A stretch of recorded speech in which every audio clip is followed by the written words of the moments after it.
Lurking in the freezing darkness ahead is a deadly threat, and the men commanding this colossal machine are about to drive it, blindly and relentlessly, into an inescapable nightmare of their own design. The year is 1912. The date is April 14th. We are deep in the frigid waters of the North Atlantic. The ship is the RMS Titanic, the pride of the White Star Line, and the largest moving object ever built by human hands. Carrying over 2,200 passengers and crew, she is a floating palace, a testament to the staggering wealth and ambition of the Gilded Age. From grand, sweeping staircases and heated swimming pools to the rhythmic, powerful hum of the massive reciprocating engines below deck, everything radiates absolute control. The ship's builders, Harland and Wolff, designed her with unprecedented safety features, including 16 massive watertight compartments. The press and the public, fueled by a glowing review in Shipbuilder magazine, have dubbed her practically unsinkable. To the captain, the crew, and the passengers, the ocean has finally been conquered. Nature has been tamed. Everything is operating perfectly. But this supreme confidence breeds a fatal complacency. The tragedy about to unfold is not an unpredictable act of God. It is a profound failure of human judgment. The men in charge of navigating this behemoth experienced, highly respected officers make a series of deadly assumptions. Their objective is to arrive in New York on schedule, perhaps even early, to cement the ship's legendary status in the morning papers. To do this, they maintain near maximum speed through a region famously known as Iceberg Alley. It seems entirely reasonable to them at the time. Standard maritime practice in 1912 dictates that a ship can steam at full speed through ice fields as long as the weather is clear and lookouts are posted.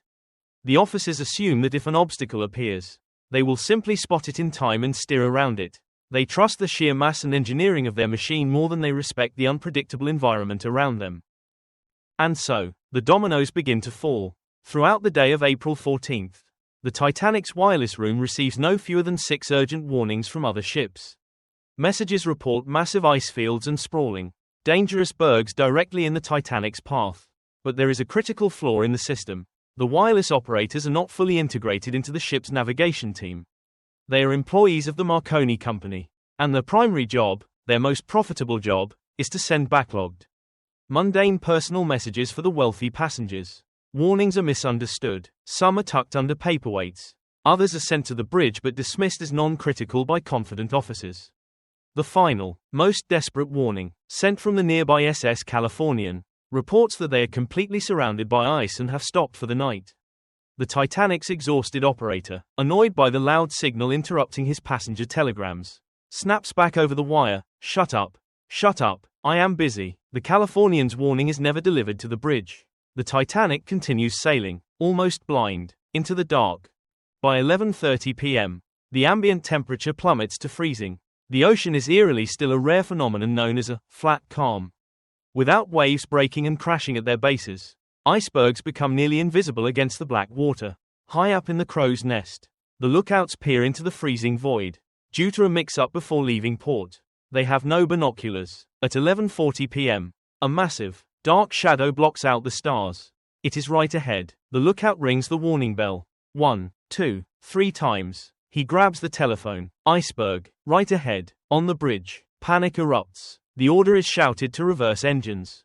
The wheel is turned hard over. But the Titanic is too large. The speed is too great. The rudder is too small. They have less than 40 seconds. The bow begins to slowly turn. It is not enough. A grinding, metallic tearing sound shudders through the lower decks. The iceberg scrapes relentlessly along the starboard hull. Rivets pop. Seams burst open. The ocean rushes in. Control is permanently lost. The human toll is immediate and terrifying. Deep in the bowels of the ship, stokers and engineers fight a desperate, losing battle against the freezing Atlantic. High-pressure water explodes through the seams, violently flooding the boiler rooms and the mailroom, where clerks frantically try to save floating sacks of letters. Yet, up on the brightly lit promenade deck, the reality has not set in. Passengers are woken by a slight shudder. Some even playfully kick chunks of ice scattered across the deck. The ship feels too grand, too solid to sink. The band begins to play upbeat ragtime tunes to keep spirits high. But the engineering reality is absolute.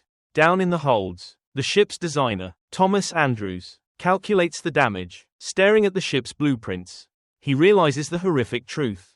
5 compartments have been breached. The legendary watertight compartments are a fatal design flaw, they only extend as high as E-deck. As the heavy bow pulls downward, water fills the front sections and spills over the bulkheads into the next. And then the next. Andrews delivers the chilling verdict to the captain: the ship will founder. It is a mathematical certainty. The unsinkable Leviathan has perhaps an hour or two left to live. When the horrifying realization finally spreads, organized evacuation shatters into a nightmare. White distress rockets are fired high into the black sky, booming loudly to signal sheer desperation. But they are tragically misunderstood by the SS Californian, a ship idling just a few miles on the horizon. Aboard the Titanic, disbelief gives way to naked panic. The ship only carries enough lifeboats for barely half the people on board. Because of poor crew training, a paralyzing fear that the davits would buckle under the weight, and overwhelming confusion, the early lifeboats are launched agonizingly slowly. Many leave less than half full. A boat designed for 65 rows away into the dark with just 28. Families are violently torn apart as the strict maritime order for women and children first is enforced, sometimes with officers firing warning shots into the air to hold back the desperate crowds. The wealthy in first and second class are prioritized, guided up the grand staircases and escorted to the boat deck. Meanwhile, hundreds of poor passengers in third class find themselves trapped below decks. Many speak no English and cannot read the signs. They are lost in a maze of unfamiliar, flooding corridors, met with locked steerage gates and the terrifying, relentless rise of freezing, dark water. By 2 a.m., the angle of the deck becomes impossibly steep. Inside the grand halls, everything not bolted down: tables, chairs, grand pianos, and massive boilers tears loose, crashing toward the submerged bow with a deafening, thunderous roar. The band plays their final, somber hymn. At 2:20 a.m., the ship's lights flicker, glow violently red as the generators finally fail, and then snap off, plunging the dying behemoth into total darkness. The massive stern rises high into the night sky, its enormous bronze propellers exposed against the stars. With a terrifying roar of tearing steel, the great ship breaks in half.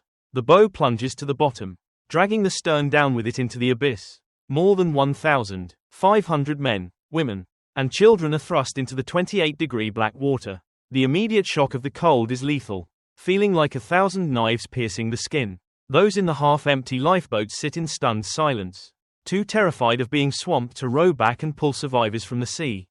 The desperate cries of the dying echo across the flat ocean, a haunting chorus that slowly, agonizingly, fades into silence. The quiet that follows is the sound of a world shattered. In the agonizing days that followed, as the rescue ship Carpathia limped into New York Harbor with the traumatized survivors, the world demanded answers. Grief quickly turned to fierce, unrelenting anger. Thorough investigations were immediately launched in both the United States and Britain. Days of grueling testimony exposed a devastating truth.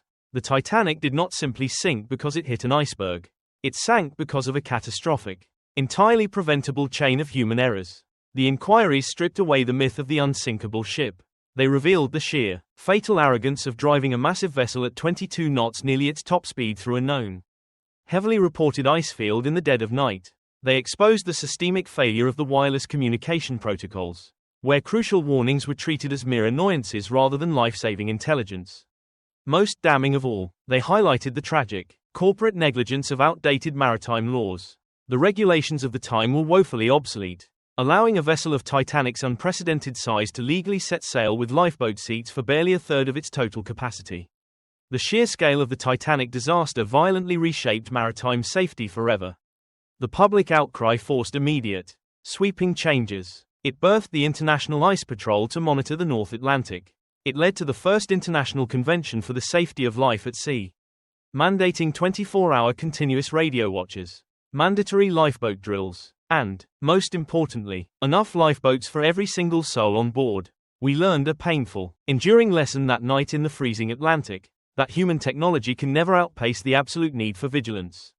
That nature demands our utmost respect, regardless of our engineering triumphs, and that no machine, no matter how grand, how heavy, or how beautifully constructed, is ever immune to the arrogance of its creators. And this disaster could have been avoided. Thank you so much for liking the video, subscribing to the channel, letting me know what you think in the comments down below, and watching this video all the way to the end.